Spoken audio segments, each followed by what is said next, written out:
ये बात मई 1999 हांगकांग की है, जब एक पुलिस स्टेशन में घबराई हुई लड़की आई, जिसका नाम पुलिस रिकॉर्ड्स में आफान लिखाया गया था। उसका कहना था कि हर रात उसके घर में एक लड़की की आत्मा आती है, जिसे इलेक्ट्रिक वायर से बांधा गया था और उसका पूरा शरीर खून से सना हुआ था, जिसकी वजह से वो बहुत डर गई थी। पहले ये बातें सुनकर पुलिस उस लड़की पर हंसने लगी, लेकिन जब आफान ने उन्हें ये बताया कि जिस लड़की की आत्मा उसे परेशान कर रही है, उसे उसने और उसके दोस्तों ने मिलकर मारा था, और तो और उसे ये भी पता था उस लड़की की डेड बॉडी कहाँ है, तब जाकर पुलिस उसके साथ एक अपार्टमेंट में गई, जहाँ चारों ओर खून ही खून था। थोड़ी और इन्वेस्टिगेशन के बाद पुलिस को वहाँ कुछ ऐसा मिला जिसे देखकर पुलिस ऑफिसर को ये कहना पड़ा कि मैंने अपने 21 साल के करियर में इतना डरावना मंजर कभी नहीं देखा। तो आखिर ऐसा क्या हुआ था उस अपार्टमेंट में, जो इस केस ने सिर्फ हांगकांग को ही नहीं बल्कि पूरी दुनिया को हिलाकर रख दिया।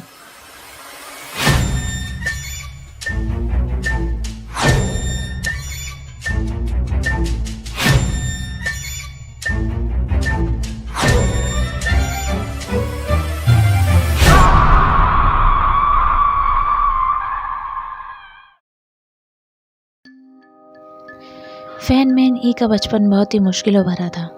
बचपन में ही उसके पेरेंट्स ने उसे गरीबी के कारण छोड़ दिया, जिसकी वजह से उसे एक अनाथ आश्रम में रहना पड़ा। जब फैन मैन ई 16 साल की हुई तो उसे अनाथ आश्रम से भी निकाल दिया गया, जिसके बाद धीरे धीरे सड़कों पर रहते हुए वो एक ड्रग एडिक्ट बन गई। जितना वो कमाती उसे ड्रग्स पर ही खर्चा कर देती थी। लेकिन जब फैन मैन ई 23 साल की हुई तब उसे एक नाइट क्लब में होस्ट की जॉब मिल गई। धीरे धीरे उसकी लाइफ अच्छी होने लगी थी।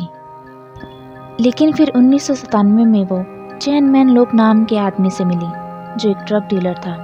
धीरे धीरे इन दोनों की दोस्ती और भी गहरी हो गई, यहाँ तक कि फैन मैन ही उसके लिए ड्रग डीलिंग का काम भी करने लगी और खुद भी एक ड्रग एडिक्ट बन गई। फिर एक दिन फैन मैन ई ने पैसों की कमी के कारण चैन मैन लोक के पर्स से $4000 निकाल लिए, जो कि उसके जीवन की सबसे भयानक गलती साबित हुई।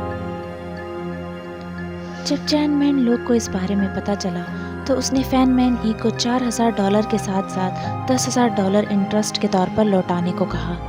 जब वे उसे पैसा नहीं लौटा पाई तब चैन मैन लोक बहुत ही गुस्सा हो गया और अपने एम्प्लॉयज़ के साथ मिलकर फैन मैन ई को किडनैप करवा लिया और उसे टॉर्चर करने लगा।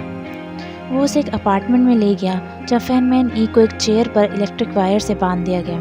कुछ समय बाद आफान, जो चैन मैन लोक की गर्लफ्रेंड थी, वो भी फैन मैन ई को टॉर्चर करने लगी। हर दिन फैन मैन ई को नए नए तरीक़ों से दर्द पहुंचाया जाता था। कभी उसे बेसबॉल बैट से मारते थे तो कभी उस पर गर्म प्लास्टिक और कैंडल का वैक्स डाल देते। और जब भी वो फैन मैन ई को टॉर्चर नहीं कर रहे होते तो सभी बगल के कमरे में बैठकर गेम्स खेलते, मानो ऐसा कुछ हुआ ही ना हो। ये सब पूरे 1 महीने तक ऐसे ही चलता रहा। फैन मैन ई की बॉडी ने धीरे धीरे हिलना बंद कर दिया और ये सब देखकर उन्हें लगा अब इन सब चीज़ों में मज़ा नहीं रहा, क्योंकि फैन मैन ई ने अब उनके टॉर्चर पर रिएक्शन करना बंद कर दिया। इसीलिए उन्होंने फैन मैन ई को एक पंचिंग बैग की तरह बांध दिया।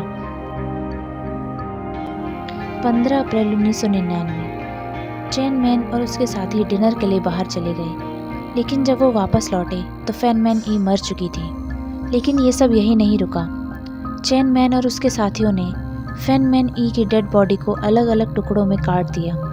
यही नहीं, उन बॉडी पार्ट्स को उबालकर कूड़े के साथ फेंक दिया, कुछ को स्ट्रीट डॉग्स को खिला दिया और फैन मैन ई के आधे उबले हुए सिर को एक हेलो किटी डॉल के अंदर डाल दिया और इसीलिए इस केस को हेलो किटी मर्डर के नाम से जाना जाता है।